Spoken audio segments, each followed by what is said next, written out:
Hello, ASEAN. Welcome back to Let's Talk ASEAN. It's me, Debbie, your moderator for today. And this is a special podcast by the Majlis Belia Malaysia, the Malaysian Youth Council. This is a part of our effort to support the ASEAN Chairmanship 2025. And big shout out to our main partner, Ministry of Youth and Sports Malaysia, for making this podcast a reality. So, as always, Let's Talk ASEAN is a podcast talking about daily issues surrounding Southeast Asian countries, ASEAN countries, and we are proud to say that we are giving this podcast by the Malaysian youth for the ASEAN youth. And today, you can see myself wearing a green baju kurung. Baju kurung is Malaysian traditional national attire, and it's in green. So you can probably guess what is the topic going to be about. So without further ado, let me introduce amazing panels with me today. So firstly, we have Professor Emeritus Tan Sri Zakri Abdul Hamid. We have a very, I would say, amazing person with us in the house today. So base with me. Let me introduce you guys to him. Those who are in climate change, maybe you have heard him before, maybe heavily involved. So let me introduce for those who maybe you are new to this. So Tan Sri Zakri is actually a distinguished professor and founding director of the International Institute of Science, Diplomacy and Sustainability at UCSI University. He's also the joint chairman of MITE, hence we are at MITE Cyberjaya today. And Tan Sri Zakri has a long and extensive experience in international environmental governance. He's also an original member of the Malaysian delegation negotiating the UN Biodiversity Treaty signed in Rio in 1992. That's a big thing. Yeah. And during the UNFCCC COP27 meeting in Sharm el Sheikh, he was appointed as the Malaysian Special Envoy to the meeting, and he was a former science advisor to the Prime Minister. Prime Minister, guys, and as well as the former member of the Science Advisory Board to the UN Secretary General, Ban Ki-moon. Yeah. And last but not least, Tan Sri Zakri is also a member of the National Science Council and the National Action Council on climate change, both chaired by the Prime Minister. Fu. How are you feeling today, Tan Sri? I am feeling fine and I'm excited about this podcast. You're excited. Also, fun fact, I am currently studying in Multimedia University. Tan Sri is also my pro-chancellor, so I'm very Yes. honored to have you on board today, Tan Sri. Thank you. Thank you. All right, and then we have our second panel for today. We have Kiran Lee Nair, senior researcher at the Institute of Strategic and International Studies Malaysia, or we are known as ISIS Malaysia. Kiran is a young climate advocate, and she was previously a Malaysian youth delegate, also for COP28 in Dubai and COP29 in Azerbaijan.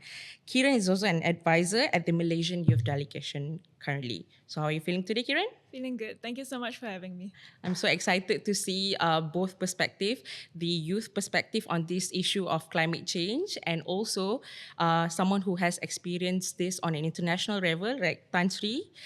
So we will, without further ado, we'll start with the topic. So when we talk about like climate action in general, right? So people think climate activists like Greenpeace, they are just like doing publicity stunt sometimes, in social media and etc. Or when we think about climate change, the only name that pop up is Greta Thunberg. Yeah. So both of you come from very different sides of the same coin. Tan Sri in science diplomacy and Kiran in climate advocacy. So what does it really mean when we say climate action, and how have you been involved in it? Maybe we can start with Tan Sri. Okay, thank you.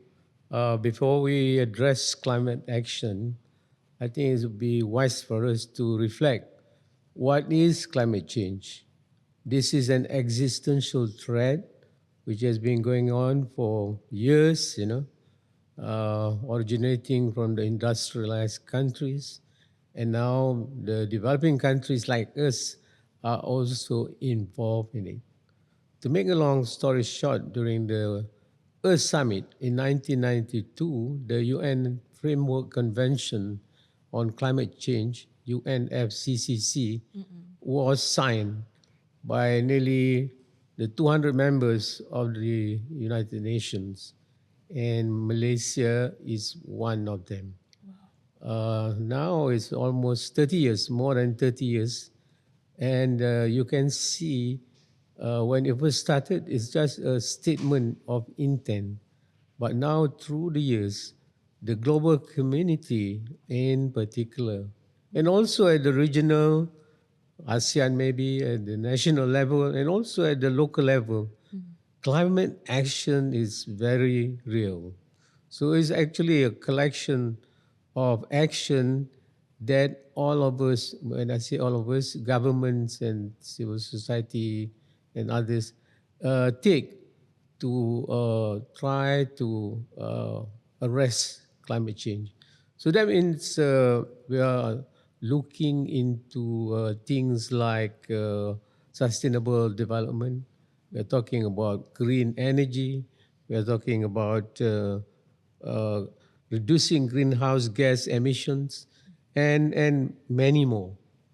And it was led by government, but increasingly now the actors are quite widespread. Not only government, but also the business sector, also academia, also NGOs. And but in particular, what is really inspiring for me, and this is one reason I am very happy to be here, is to see that the youth, not only of Malaysia but the youth of the world, is taking a very strong interest. As you know, people like me, we borrowed the planet from you guys. You are the real inheritors of this. So to see the youth of Malaysia and ASEAN being very focused is a very good omen for the future. Wow, a very strong start. Thank you so much, Tan Sri. What about Kiran? What do you think when we say about climate action, and how actually have you been involved in it? Thank you. I think Tan Sri has given a very thorough explanation on climate action. I'm very heartened to hear about his support for youth as well. So I'll speak a bit maybe on my perspective and my role in this specific thing. So I view climate action as a very straightforward thing, basically what you can do for the environment, for climate. As you mentioned earlier, there are many different roles that can be played in climate action, whether you're involved in science, whether you're involved in trade, finance, policy, everything across the board, there's something you can do. It's a whole of nation, whole of society approach. So how I got started specifically was more towards the education, awareness, capacity building side of things. And now I've moved more towards the research as well as climate policy aspect of things. So something I kind of want to highlight is that I don't have a science background. I have more of a social science background, just to show that, you know, how everyone can get involved, right? So I looked more for volunteering opportunities related to the environment, and I came across climate policy specifically. So this is something that aligned very greatly with my background. I have more strength towards research and writing, right? So that was ultimately an area I could contribute towards, not only learning for myself, but also helping others learn how exactly they can fit their unique roles into climate action specifically. So I think ultimately how I view my role in both youth empowerment as well as climate policy is to how to bridge the gap between the two, mainly for grassroots voices and youth voices, vulnerable voices, make sure that they reach the necessary people, necessary policymakers in order to make sure that their needs are met and a better future for the planet can be achieved. I think it's very important, Kiran, you mentioned when you see it, like sometimes youth, they don't need to have a science background to like, you know, start caring about this climate change and etc. You came from a social science background, Yeah, right? that's right. I'm also from social science. So I think like it's very important that you send a message towards our youths out there, no matter whatever background, either they're working or they're studying, and whatever field that they are in, they have the opportunity to actually volunteer around and start from the grassroots, right? Yeah, it's very important tips from Kiran. Thank you so much. So, like Tan Sri, you also mentioned just now the role of like now people care about change globally. So like where do actually ASEAN youth stand when it comes to climate action awareness, or is it just like the next no action talk only? Not by a long shot. I see that with a lot of confidence and also through the research that we have done. Previously, we have done several surveys among Malaysian youth, among youth in a select number of ASEAN countries, and the response to climate change is overwhelming. In one of the studies, 95% of the youth are concerned. So it augurs well. But of course, it's not uniform. This is the catch, and I hope we can also explore because the youth, I think, from the cities, from the towns, are more informed. And look at the language we're speaking now. We're speaking in English. When there are others in Ulu Terengganu, Ulu Kelantan, Sabah, Sarawak, their main language is Bahasa Melayu. So we need to explore that. And in fact, one of the elements recommended worldwide is to go beyond just the English language. Secondly, to go beyond the towns and the cities. And I'm also a board of trustees member of Alam. Alam is a foundation for the environment established by Bank Pembangunan Malaysia Berhad.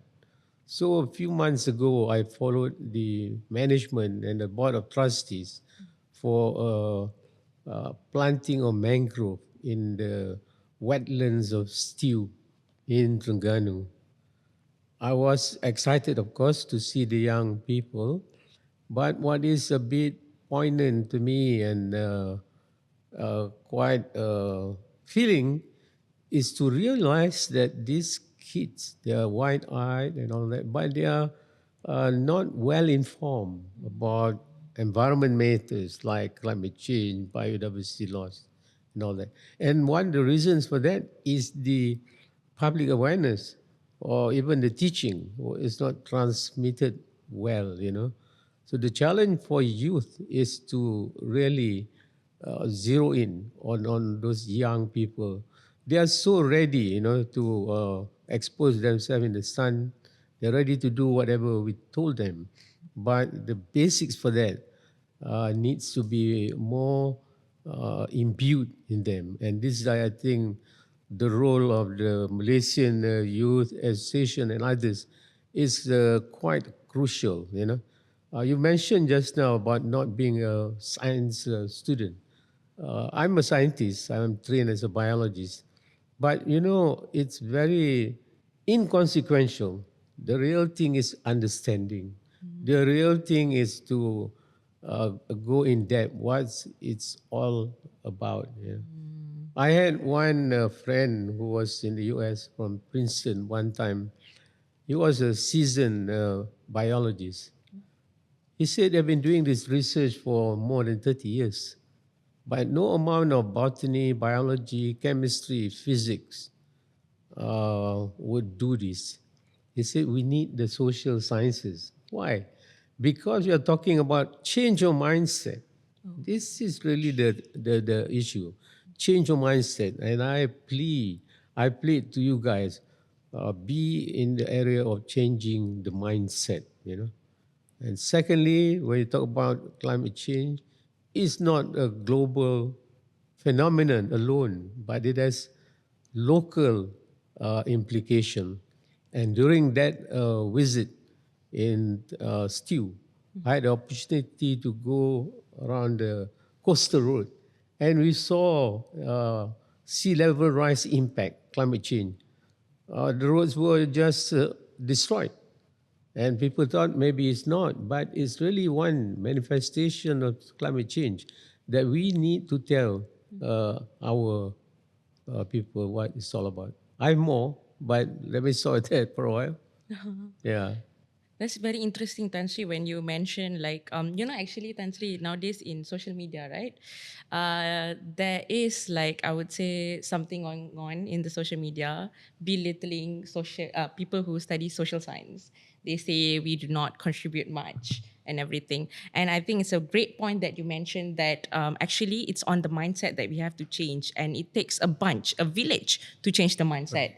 Yeah. So the thing is, the key there is awareness. If you at least are aware about the issue, you can be motivated to actually do something about it. If not, we can't do anything, right? Yeah.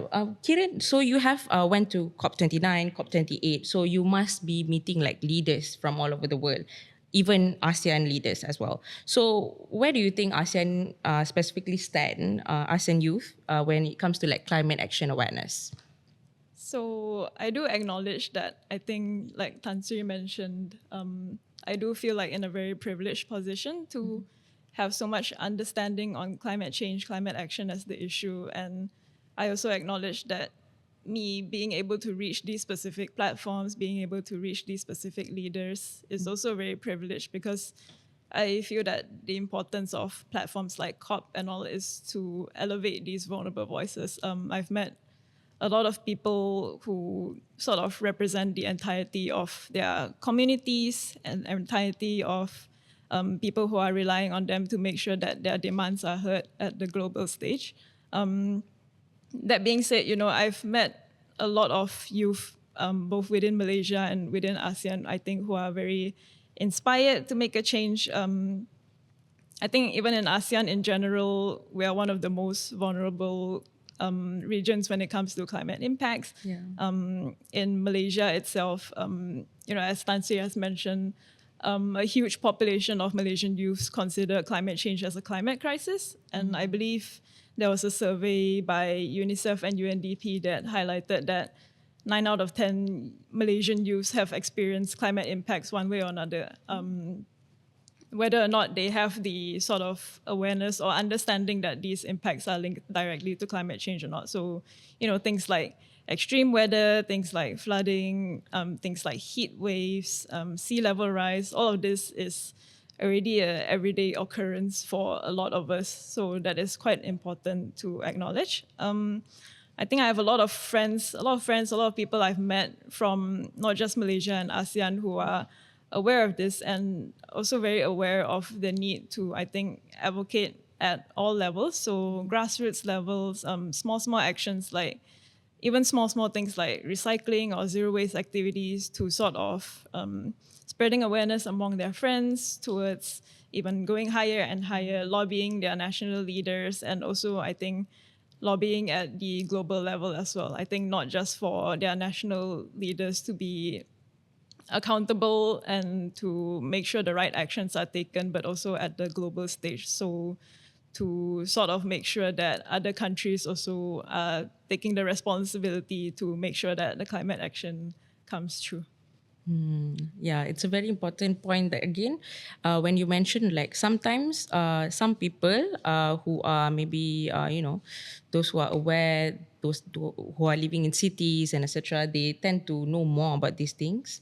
And coming back to Tan Sri's point, which is like sometimes those kids, youths in rural areas, they are not exposed to all of this. But we are also aware there are NGOs and so many parties that is like trying to reach out those communities and giving those awareness. And it's very important to it's a very multifaceted layer to like look and make an impact on, right? So Tan Sri, since this is a podcast for youth, so what difference do you see in terms of like climate action during your younger days compared to now?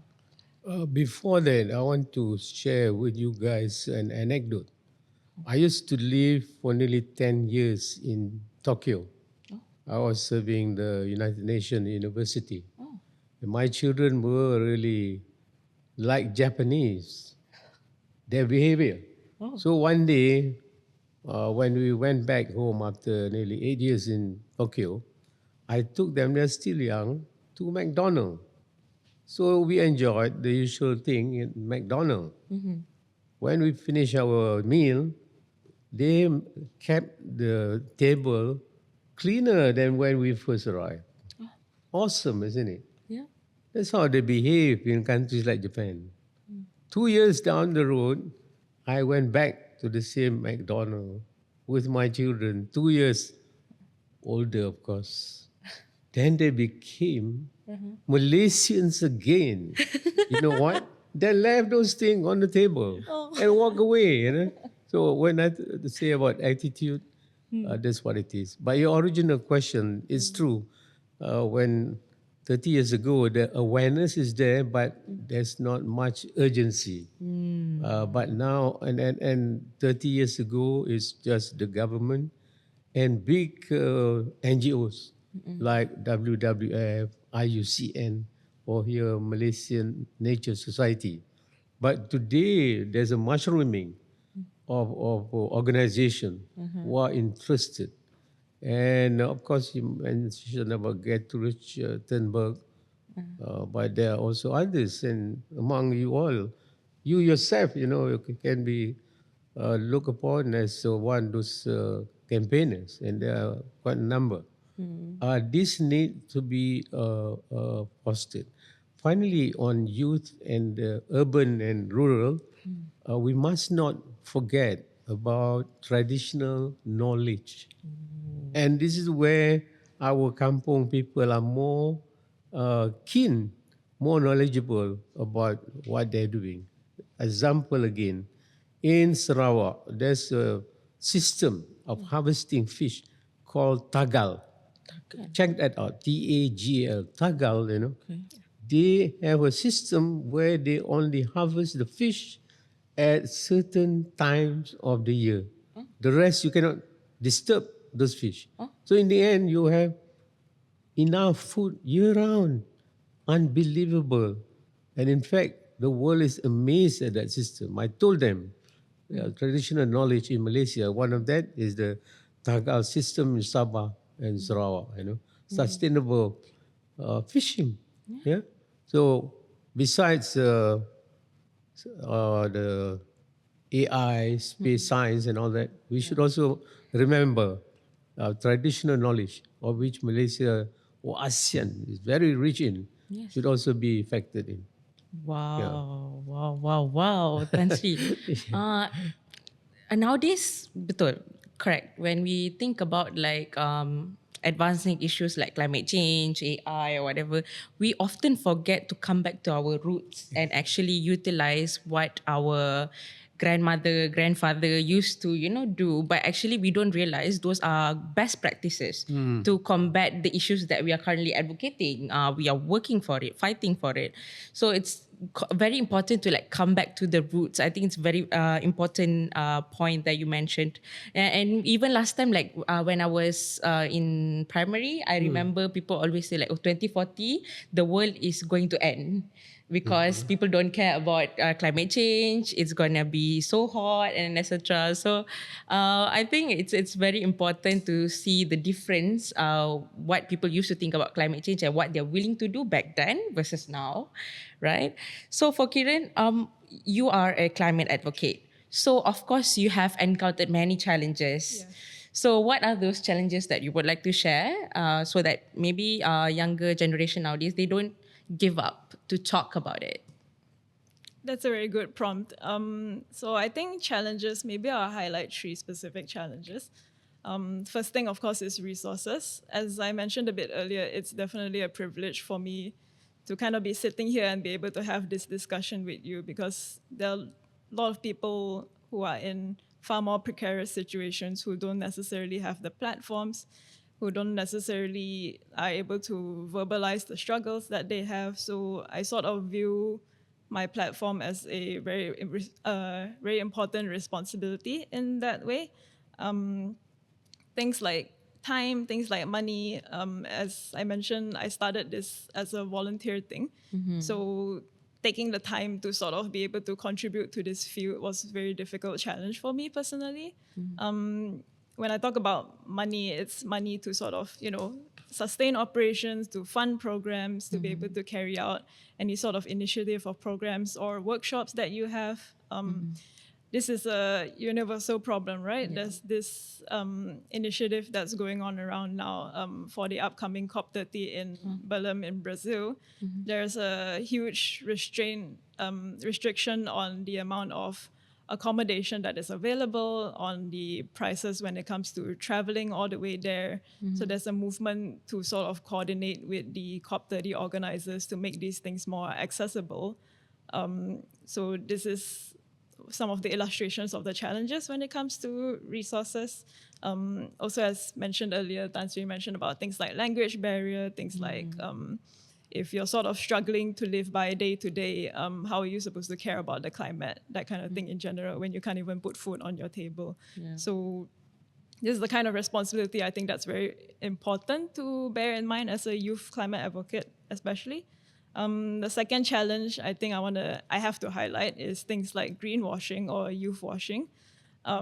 It's very difficult to sort of carry out your initiatives earnestly, I think, if you're not being met earnestly by the other party as well. Unfortunately, for a lot of maybe more bad faith actors, from a PR perspective, it is very good to, carry out these sort of greenwashing, youth washing related initiatives in a form of box ticking exercises, things like that. So it's very challenging to get the conversation going if you can't reach the other person, or if the other person isn't willing to see eye to eye with you. And another final challenge that I kind of want to highlight for youth advocates in general, as well as for myself, is the issue of eco-anxiety.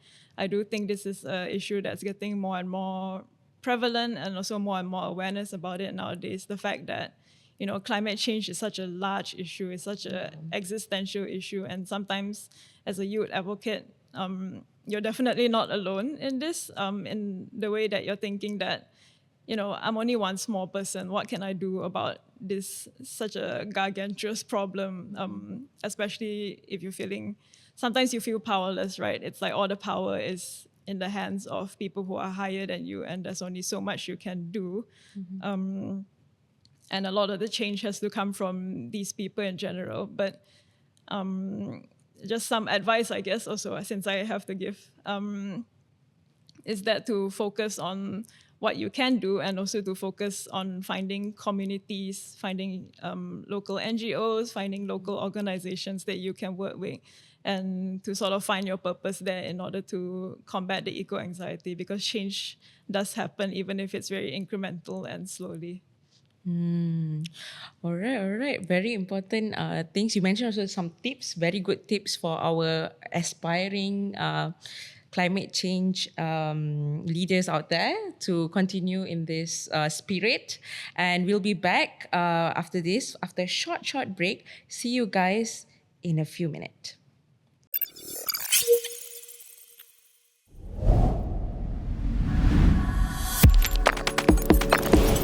Now, imagine a future where technology and progress drive prosperity for all. At MITE, our strategy for Malaysia's transformation is anchored in what we call the first matrix. It is a framework which assesses funding and finance, infrastructure and institutions, regulations and policies, skills and talent, and technology throughout the developmental process. Now, the matrix serves as our blueprint for success, starting with conversations with stakeholders, research activities, foresight analysis, through the implementation and monitoring phase. The first matrix allows us to explore risks and opportunities, look at uncertainties, and identify possible futures to attain the desired future. From the heart of Malaysia, MITE uniquely operates at the intersection of government and industry. We have laid the foundation for a tech-empowered future since 1993. Our journey is guided by 4 strategic pillars. Over the years, MITE has been a catalyst for Malaysia's technological advancement. We have collaborated with global technology leaders and local pioneers, launching initiatives that have reshaped industries from sea to space, including automotive, maritime, biotech, rail, pharmaceuticals, and aerospace, growing in investments and expertise from around the world. foresight and future studies anticipate emerging technology trends, helping us steer national policy and strategy towards the future. We ask, what's new? What will shift? What will be discontinued? And how will the country respond to it? Our actions are rooted in the three C's: conversation, collaboration, and co-creation. We have embarked on technology transfer program, the development of high-tech zone, skill and talent development, as well as content creation, which respond to the requirements of the stakeholders. We are a vital link between industry and government, listening to the concerns of industry players and the government's strategic considerations, sparking meaningful discussions from a holistic perspective. We serve as a cross-ministerial link which ensures a cohesive and collective approach to national technological growth. Our role fosters deep collaboration among businesses, researchers, and policymakers. Taking it one step further, we showcase Malaysian offerings on global platforms to show the world what we are capable of. We do not shy away from taking the unconventional route. We advocated for the Malaysian Formula One Grand Prix. More than a race, it is a platform for technology across disciplines to converge. The event is the best testing ground to showcase Made in Malaysia engineering and technological capabilities by pitting it against the giants of automotive tech in the most prestigious motorsport race. MITE is set to lead pioneering ventures in new energy, smart cities, digital and space economies. We are committed at MITE to advance Malaysia's high-tech ecosystem, which will not just fuel economic growth, but usher in sustainable and inclusive future for every Malaysian. Together, let's shape a future where technology uplifts every aspect of life, hand in hand, side by side. Let's advance today for a brighter tomorrow. Together, we make it happen.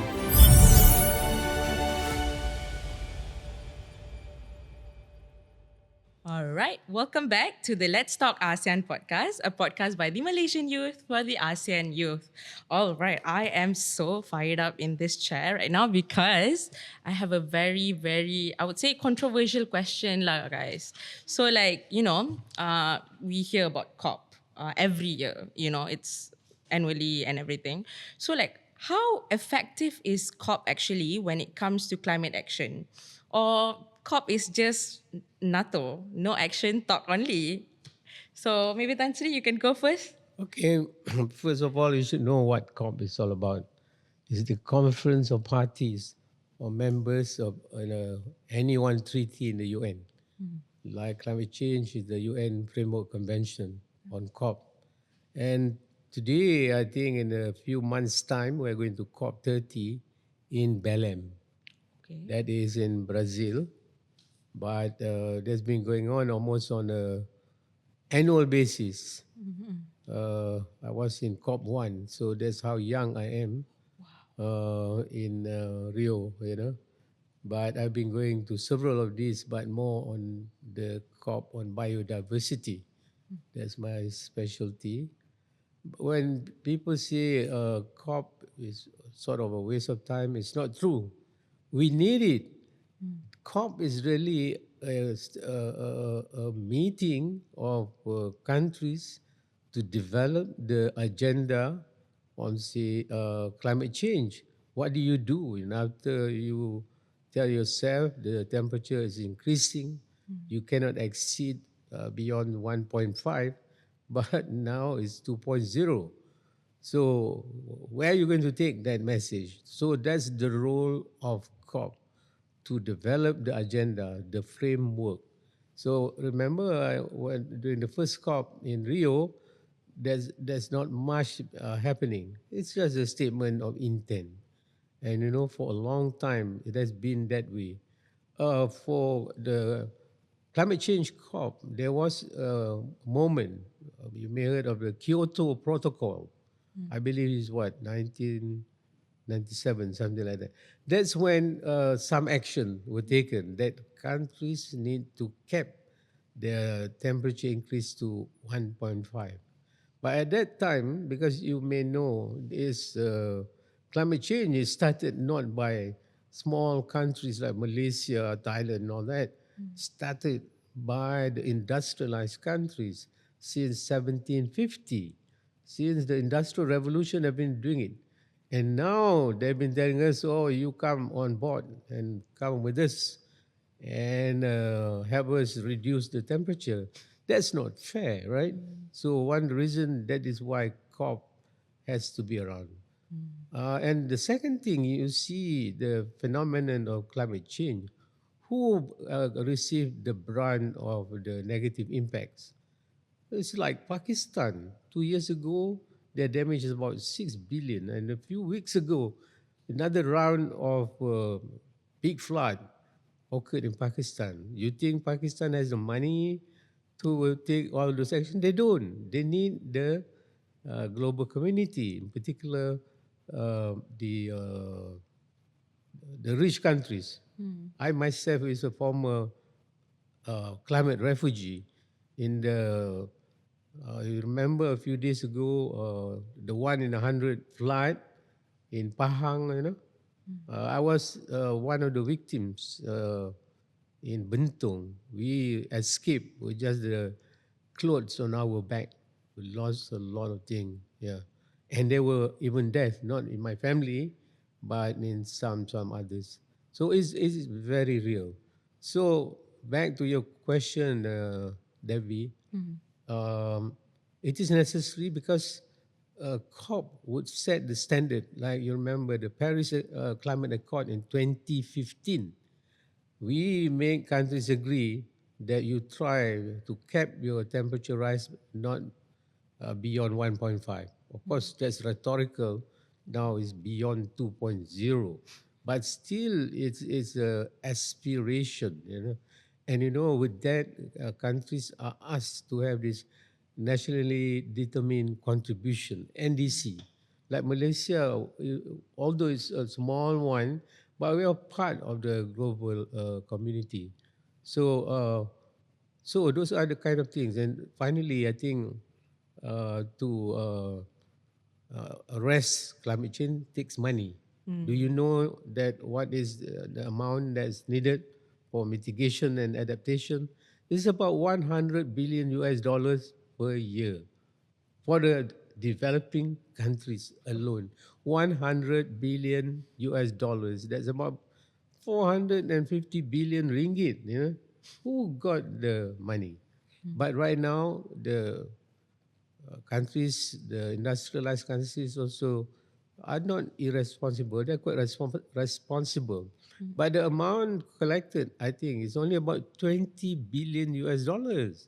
So there's a shortfall of 80 billion. So who's going to do that? That's why we need the Bill Gates, we need the Elon Musk. I'm not sure about Trump.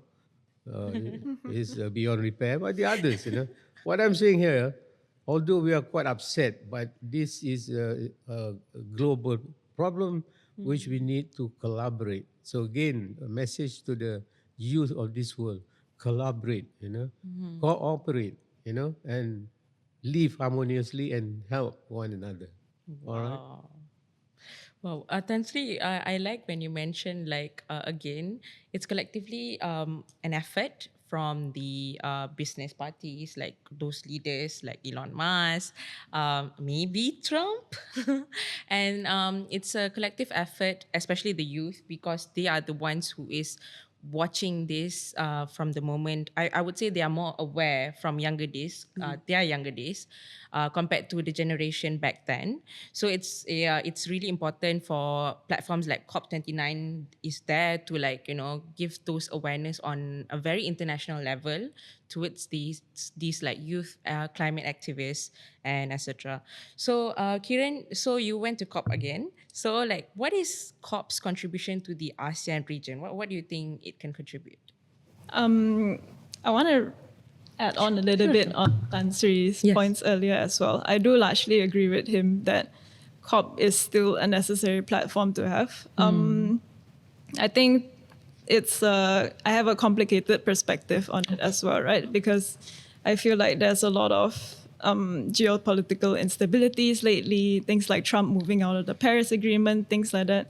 So the usefulness of these multilateral platforms come into question, right? And this, also, of course, also ties to its use for ASEAN countries. So when I was at COP29 in Baku, Azerbaijan, I think a lot of people left that COP feeling quite disappointed because for the new collective quantified goal on climate finance. So as Tan Sri mentioned earlier, it was a goal to sort of scale up the $100 billion goal to a higher pledge from developed countries. But in the end, while developing countries were sort of requesting for amounts in the trillions, in the end, the amount that was sort of settled for was only $300 billion per year. So obviously that's not enough when, countries in ASEAN, for instance, are facing increasing levels of climate impacts. You can look at places like Philippines, even in Malaysia, we're facing worse and worse impacts. And then you have countries like Vanuatu who are currently actively sinking, and all of these issues sort of they need to be urgently addressed now. So I think both for ASEAN as well as the world in general, COP is still that crucial platform. Once again, for the voiceless to sort of have their voices heard and have their demands heard at the international stage to sort of do their best to influence the outcome of these negotiations to make sure that they have a livable future, right? Because all of these climate impacts, they are not in abstract. They're happening right now. They're happening to all of us. So all of these demands and all of the cooperation needs to happen right now. I think for both ASEAN and globally, it is a very slow process. But, countries have come together to create the Kyoto Protocol. They came together to create the Paris Agreement. So I do believe there is a future for COP still in that aspect. It's still a very crucial platform. I think for ASEAN, back to the original question, I do feel that there was a little bit of underrepresentation of ASEAN in the global stage, but I do think this awareness is sort of getting more and more, especially in the Malaysia perspective. I believe that we have been sort of lobbying to form a Southeast Asian alliance just to make sure that our voices can be more better highlighted at the global stage among the rest of the developing countries blocks, and to sort of form solidarity among all of these other blocks to find where our common grounds are and how we can sort of negotiate for a better outcome for us and from developed countries. It's very important, I think, to highlight both our unique vulnerabilities and to see how we can come together with other countries to sort of advocate for our needs. I think these needs sort of in things like just transition, things like adaptation, things like loss and damage. Ultimately, I think that solidarity is still really important at places like COP. So yeah. And then that's a call for ASEAN youth to actually stand up and care about climate change. As like Kiran said, you have seen like ASEAN youth is underrepresented, like in platforms like COP and etc. So it's very important to have our brothers and sisters to join hand in hand in ASEAN and represent. Actually, like I would say, compared to other regions, ASEAN is also one of the regions that is heavily affected, right, by climate change. So it's very important for us, ASEAN brothers and sisters. We are siblings, right? So this is where we have to stand up and care about climate action and be involved in it more. Yeah. So on that note, so when we talk about like small impact, big impact, normally we think like, oh, if we don't give many impact, why should we even care? Because there's other countries who give bigger impact on carbon dioxide emissions and etc. But why we small countries like in ASEAN should care? So like, does it really matter what we do at grassroots level, especially in ASEAN, when the big contributors to carbon dioxide emissions since 50 are USA with 24%, China 15%, Russia 6.7%, Germany 5.2%. So does it really matter? Anyone? Well, it matters because this COP is really a reflection of the aggregation of countries in the United Nations. And that is the most democratic for now, One country, one voice. Kirin mentioned about the need for us to collaborate more as a bloc. Yes. And that would be our common background of the ASEAN 10 member states. There's a lot of merit for us to get together and have one single voice. Of course, there's a time when we can agree to disagree, but this combination of countries is very powerful when negotiate at the UN. If you voice your own position, it's not strong enough. What happened is Malaysia, like many other countries in ASEAN, belong to the group of G77 in China. This is a group of developing countries who negotiate against, say, the European Union, North America. And when the group of G77 refused to negotiate, the meeting stopped. That's so how powerful these numbers. I think Karen may see that operating at these various COP. And for Malaysia, as you pointed out, there are so many commonalities, so many challenges that are common in climate change, And the power of numbers is very important. You see, like today, when Donald Trump declined to grant visas to the Palestinian who should be attending the UN General Assembly next week. Yeah. They're so powerful, they changed the venue to Geneva. Okay, you don't let us get into America, we still have our meeting in Geneva. What I'm saying is powers of number. And you're right, in terms of ASEAN also, we need to reinvigorate that collaboration. I've watched it. It's still a lot of room for improvement. This way again, I'm going to heap it on the youth. You guys, you guys get going, get your act together. And these are, as you say, sibling, brothers, or collaborators. All right? Ooh, the power is in numbers, Right. everyone, right? What about you, Kiran? What do you think? Yeah, I'm largely in agreement with Tan Sri, and again, very heartened to see that he's such a big advocate for youth empowerment. I do think it definitely does still matter what we do. We talk about whole of nation approach. I think this can be expanded to the whole of planet approach, so to say. Everyone should be doing their part. Especially, as I mentioned, the US leaving the Paris Agreement means, unfortunately, that a lot of us do have to sort of pull the weight of that gap that is being left behind.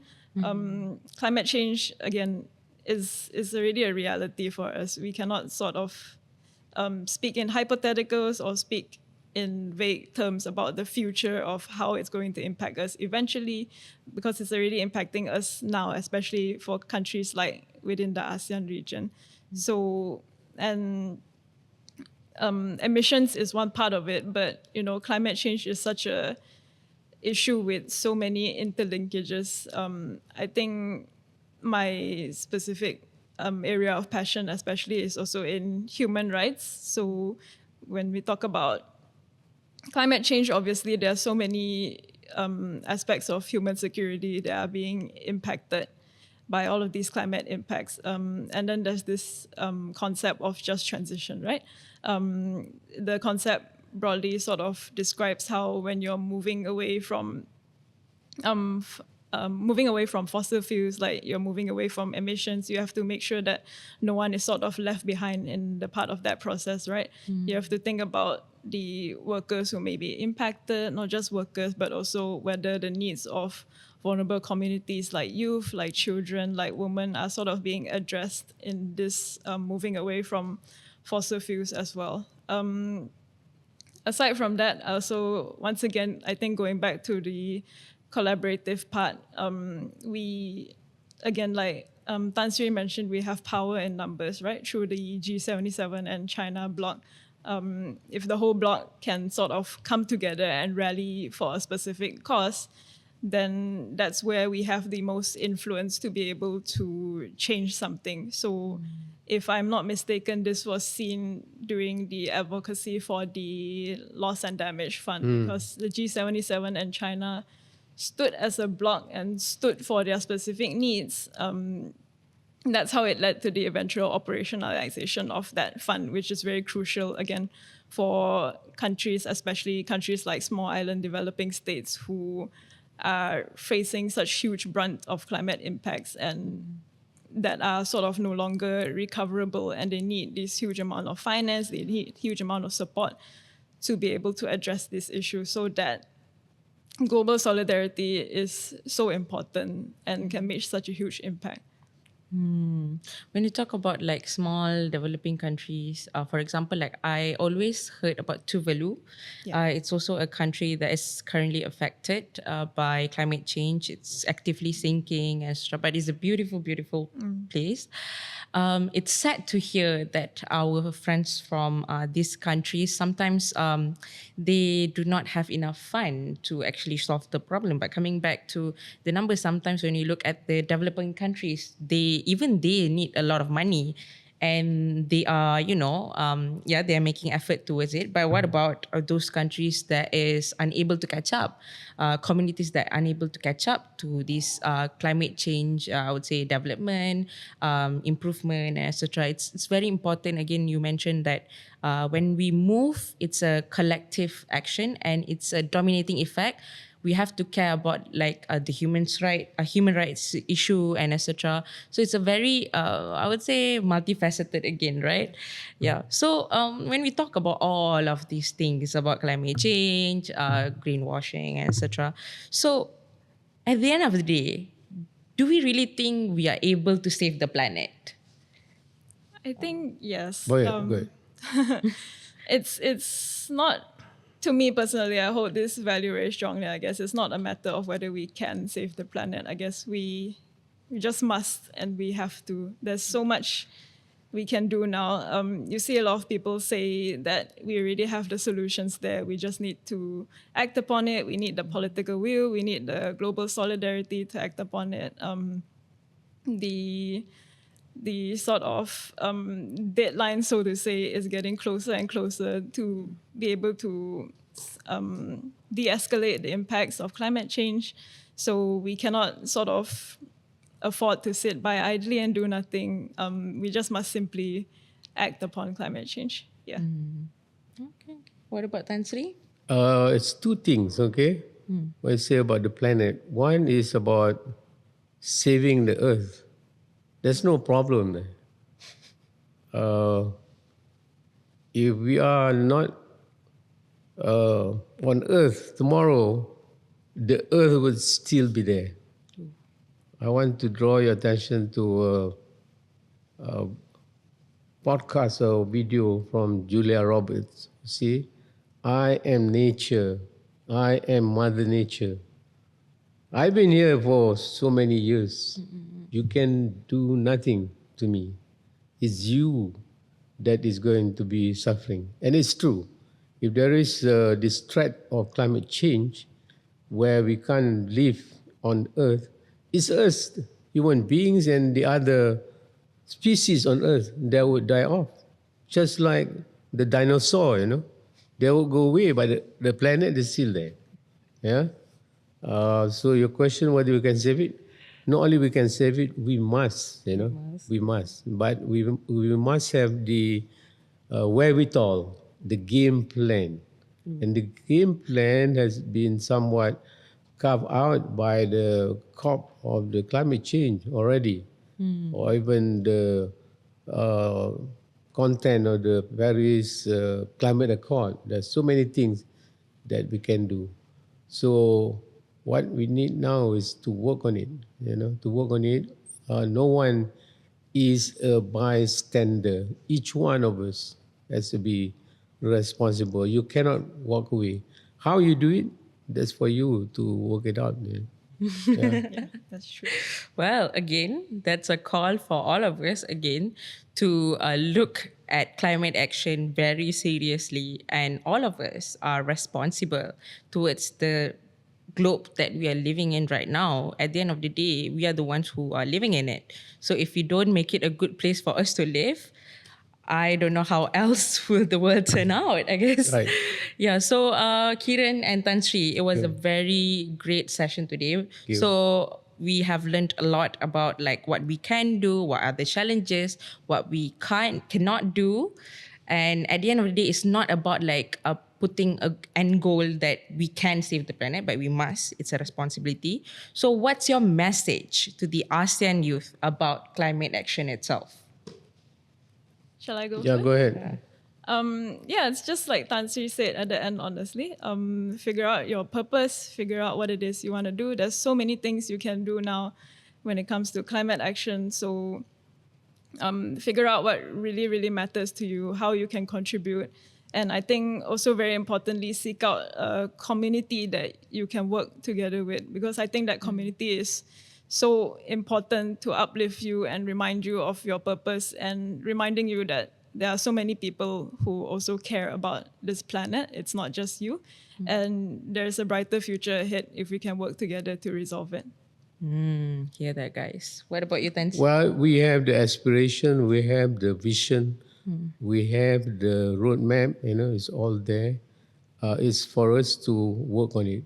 For the youth, I think some approaches that you should take would be to collaborate big time with the policymakers, with the political leaders. You mentioned just now YB Sadiq. So it's one of them that you should bother, or even the likes of Khairi Jamaluddin, These are, you know why?